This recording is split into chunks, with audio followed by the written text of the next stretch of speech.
Pusat Penerangan atau Puspen Mabes TNI memberikan komentar terkait viral pria pengendara mobil Fortuner berplat nomor Dinas TNI cekcok dengan warga di jalan tol. Diketahui dalam unggahan perekam video di akun media sosial X yang juga merupakan korban diduga ditabrak.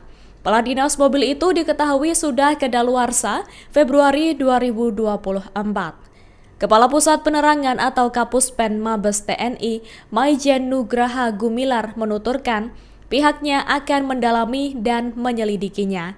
Pada Jumat 12 April 2024, Maijen Nugraha juga mengatakan bahwa nomor registernya sudah disita.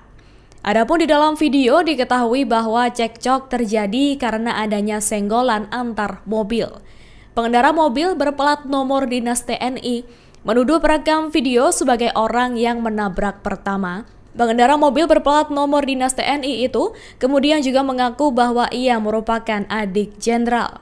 Terkait hal itu, Mabes TNI belum mengonfirmasi apakah yang bersangkutan juga merupakan anggota TNI atau bukan. Sebagai informasi berdasarkan ulasan tribunnews.bogor.com, peristiwa viral itu terjadi di tol Jakarta Cikampek atau Japek, kilometer 57 tanpa diketahui tanggalnya. Momen itu viral karena pengendara mobil Toyota Fortuner tersebut menggunakan plat Mabes TNI dengan nomor Mabes TNI 84337000 kedaluarsa.